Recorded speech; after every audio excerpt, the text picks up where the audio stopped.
Very thankful that HP made us a part of this big event in Mindanao. Okay. While I was going here, actually, I was a bit excited as Maris told me, Sir, ano mong kantahin mo? This is also my first time. Para ako nasa Voice of the Philippines. Sabi ko sa kanya, dili tanan. Alam ninyo ba yun? Yung pinakasikat na kanta na gawa ng Davao niyo? Hindi. Ang tuno niya is, dili tanan laki guwapo, dili tanan laki guwapo, dili tanan guwapo laki. Sabi ko na. Kaya kami na naman nagkanta niya. Hindi niyo alam? Actually, the reason I am saying that, this is precisely what happened in the IT market. Okay? Because not all programmers are system analysts, and not all system analysts are programmers. So, nangangailangan talaga ng system analyst to bridge this problem in the IT industry.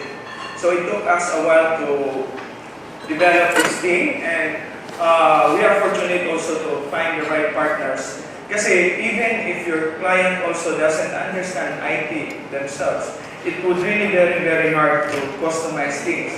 Alam niyo sa business nito, this is something like what we call this one, this is not, we are not programmers, we are not solution providers serving people, but we are into business, people business serving solutions. So it should come from the heart. That's why I keep on talking about our IT guys, our Android developers, our programmers, because we do application relative to this, we do our application.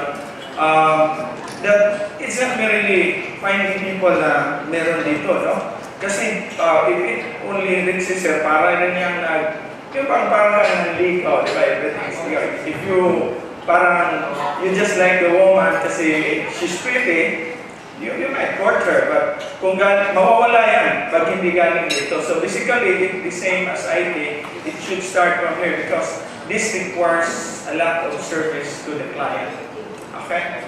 So, again, my topic, I'm being nauna ako. So, this is implementing the classroom of the future.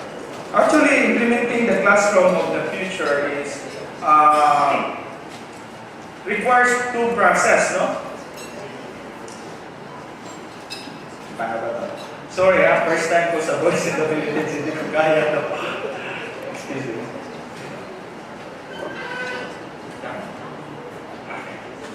Okay. This requires two phases. But ano ba itong school of the future before I present the first phase? Actually, this classroom of the future pala. This is school and classroom solution. TSY, pinaka-copyright namin yan. Kailangan yan sa mga programmers, no? You have to copyright yung intellectual property nyo. At least, talagang sa inyo na yan. No? This is about what has been mentioned by the first speaker. Eventually, it boils down to the use of devices as a tablet. No? Mawawala na yung books, di ba? Kasi, ang nangyari, we have these children, as what he had mentioned, gumagamit na ng laptop o tablet. Paano ayaw? Pag elementary na yan, ayaw na yan hawak ng libro, nandiyan na sa tablet lahat. Although, it is imperative though that they can still scribble things, no? Kaya we are very conscious of that one. So, nevertheless, before that can even be implemented, kasi ang nangyari, when we were in Manila, there's a lot of tablet lumabas kasi sa market. But the problem is, it's just about parang e-book, no? It doesn't make sense pag ganun lang. So it has to interact with the entire system. So meaning to say, even if you're going to implement this in a classroom setting, pag walang backbone, wala yung system sa school, wala rin mangyayari. You are just merely riding on the tide, pero hindi naman actual nagagamit yung tablet para pagdating sa bahay. It doesn't make sense. Nag-internet lang yung mga bata. Wala ginagawa. So in effect, it is imperative that we have to implement first the first phase, which is to computerize. There must be a full office automation of school division and school system. Okay? Otherwise, this would not make any sense. Parang tulad ng sabi ko, ordinary tablet lang. kahit gaano ka-expensive or kamura, they are just the same. Okay? So in effect, we need to customize the division. Ito yung ginawa natin. We do the full automation process. Kailangan buong cycle gagawin natin. It cannot be only one. It cannot be the school only without the division. As a matter of fact, ang lahat ng public school, kasi may mga graduate ITs, may ITN sila, so may IT na gumagawa ng program. Paiba-iba eh.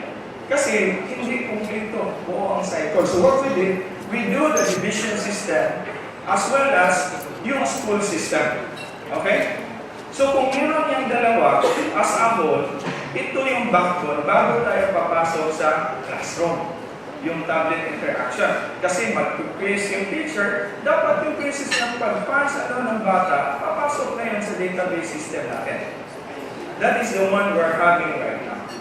Okay? So in fact, this is just, forgive us, we are not aesthetically very good for now, but we're balancing the aesthetic component. What is important is the meat of this project. This is our division system. It comprises what is presently needed. But remember, I would encourage the programmer, we have to serve the need. Kung ano yung gusto ng client, we have to customize it. Other than that, we are privileged na sa gobyerno almost the same. But when you deal with private sector, tulad ng ginawa namin isang colleges doon sa Cebu na complete from elementary up, you have to cater according to the needs. The best thing though is with the engagement we have with the Department of Education, yung mga typical reports nila, papasok na kagad. They don't have to do anything. Okay? So these are just few of the, if you are going to see, pabalik-balik yan eh. But even if you do a complete system sa division, it still doesn't make sense if hindi niya na-manage yung schools. Kaya may integration sa data. It has to be web-based ang dating niya. So it helps the superintendents to keep track. Actually, there are many more of this. No? These are just few kung ano nandyan sa division system. So, sa school system naman, we empower the administration, the principals, teachers, students, parents, so that it has to be a full interaction. You cannot discard already the availability of the internet on the households or internet cafe for the parents to monitor their child. Totoo yan, wala silang grado. Pero yung mga anak naman nila meron. So, tingnan mo nga yung grado ng bata kung pumasok, attendance, kung pumasok ba yan. So, at least it started to involve the parents on this system. It has to involve all stakeholders. So, in effect, these are, if we are going to do this full system sa school na, sa school side, no? Ang nangyari dito, it produces 40% of the workload of the teachers relative to reporting, ha? And it would lead down to quality teaching sa mga teachers. So, lahat ng forms nila, pati yung bagong grades, lahat na is there already. Lahat ng forms, auto-generated yan. No? Ang gagawin ng teacher niya is just the grade and the attendance. Pati yung lesson plan, questionnaire bank, nandun na eh. And it empowers the principal or the superintendents also to approve, kasi they are empowered to do their own questionnaires also. But it has to be approved. Baka gawa-gawa na yan, mali-mali pa. Okay? So, nevertheless, the control measures are there. It is being considered in designing this system. Okay? So, in effect, objective nito is improve academic excellence. No? Kasi yun naman ang intention natin, di ba? Kung maraming dropout dyan, kasi hindi ma-analyze ng superintendent minsan. So, even sa principal level, we want to empower her to visit even the parents kasi madali niya ma-monitor eh. Hindi lang basta yung signatories na lang, no? Ministerial. So, if providing this system, this would improve the academic excellence of the institution. That is the prime goal. Other than that, it wouldn't make sense investing on something. So, it has to be inculcated. Kasi karamihan, based on my experience from companies, so ano yung hinahandle lang yung program, takot ng mga tao eh, baka mawalan sila ng trabaho. When in fact, it's not, no? When we started sa Timex, I worked there for 5 years. When we introduced Oracle, tao takot kasi paperless daw eh. Ang daming tao mawala. At the end of the day, it still requires people. Yung efficiency lang na-improve. Quality of life, mas lalong na-improve. So, in effect, we have here, paano ngayon yan? How it would, again, as what I mentioned, stress from paperwork. Karamihan yan, more on reportings. Imagine, wala nang gagawin. So, she has more time to study sa lesson plan niya para i-discuss sa mga bata, no? Rather than doing a lot of reports. Okay? So, again, as a result, it would have more, as what I mentioned earlier, quality time with the students and quality time with the family.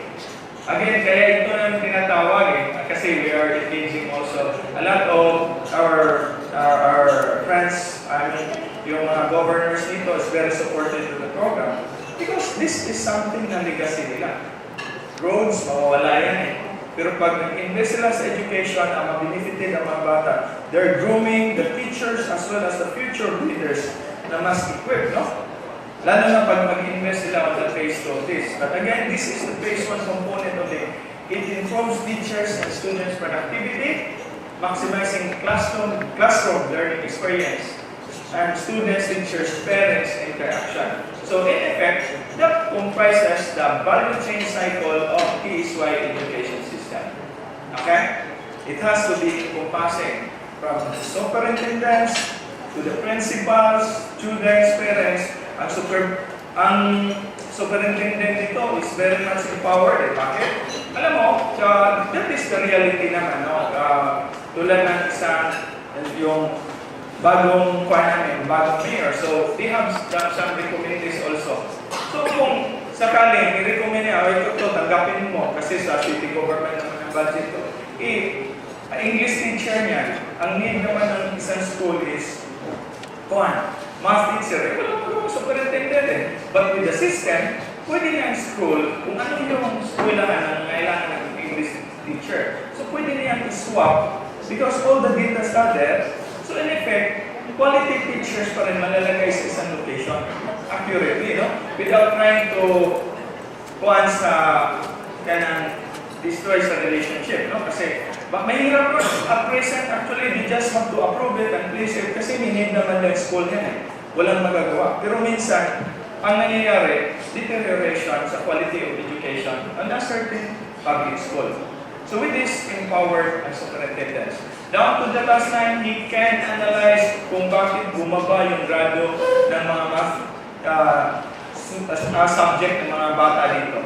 So easily, he can keep track, ma-check niya, ano bang meron sa teacher na to. Kasi last year, magandang performance, ngayon naman hindi.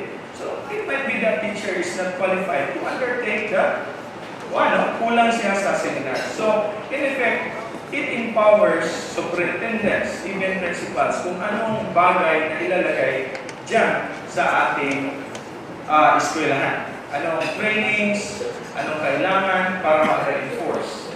Okay. So, in effect, cost-benefit ratio nito, actually, the first phase, ganito yan. If you're going to build a school, one classroom, okay? Lalo na, referring to the public school.